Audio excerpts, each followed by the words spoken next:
Baik, bismillahirrahmanirrahim. Assalamualaikum warahmatullahi wabarakatuh.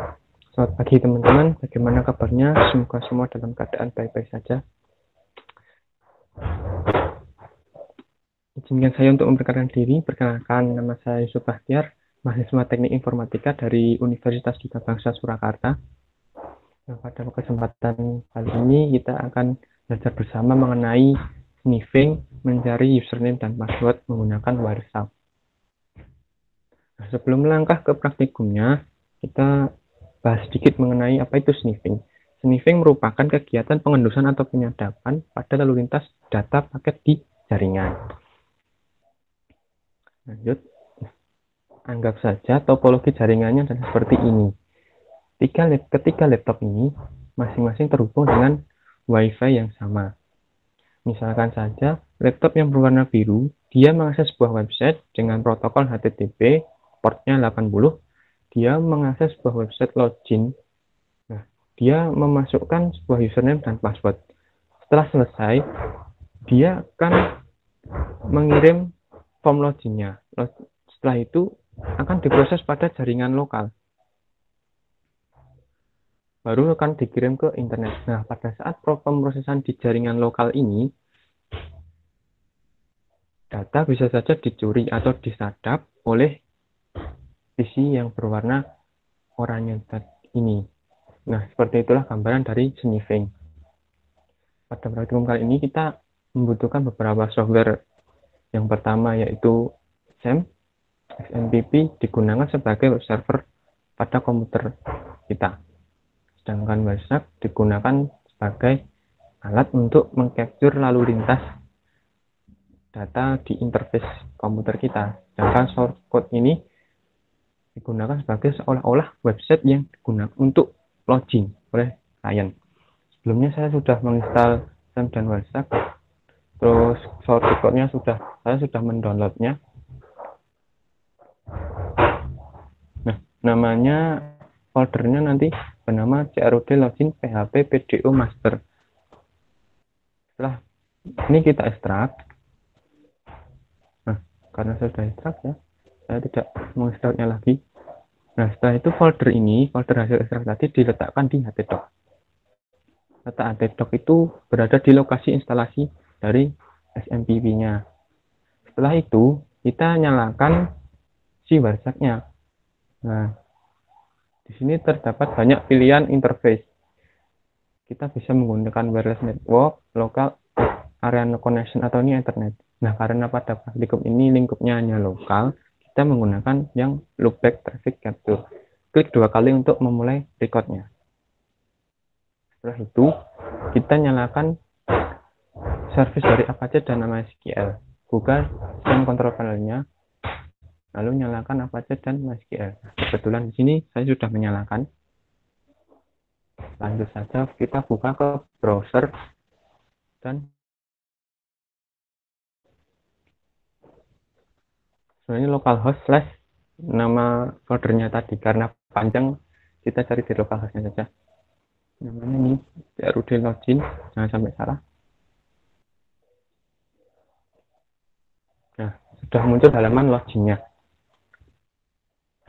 Setelah itu kita masukkan username dan passwordnya.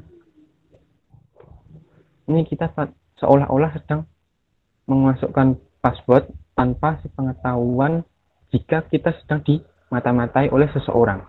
Ini masih berjalan prosesnya. Jika kita memencet login, maka data akan diproses dan WhatsApp dapat menangkap username dan password yang dimasukkan oleh pengguna ini. Berhasil login. Nah, semua yang kita lakukan terekam oleh si WhatsApp-nya. Kita ini hanya mengisi sembarang saja. Nah, setelah selesai kita logout. Proses masih berjalan, merekam trafik lalu lintas dari interface loopback.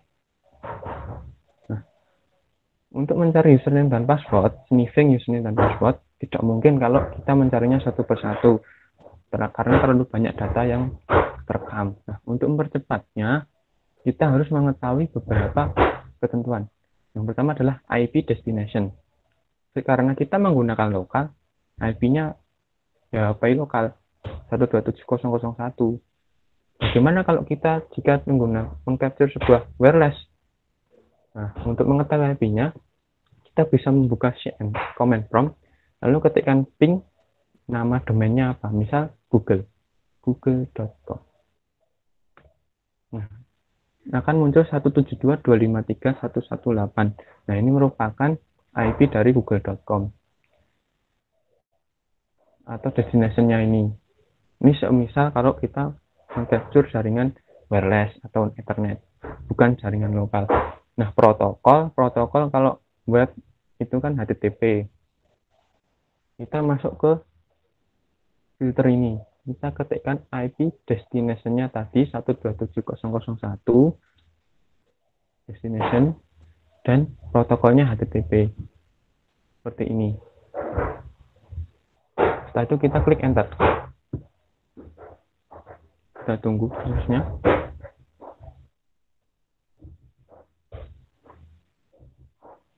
Nah, akan semua data yang dengan IP destinasi 127.0.0.1 menggunakan protokol HTTP akan muncul semua. Tidak sama kayak tadi, semua data muncul, tapi yang ini khusus destinasinya 127.0.0.1 dan protokolnya HTTP. Nah, untuk mempermudahnya kita harus tahu halaman loginnya. Halaman loginnya tadi apa? Ini kan login.php. Nah, kita cari di website-nya. Cari info di sini, kita cari yang post. Karena post itu kan mengirimkan data.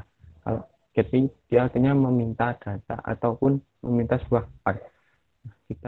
Karena kita mencarinya username dan password, maka kita cari info yang tipenya post. Nah, ini sudah ketemu login.php. Setelah ketemu, kita klik kanan. Setelah itu cari follow, klik TCP stream.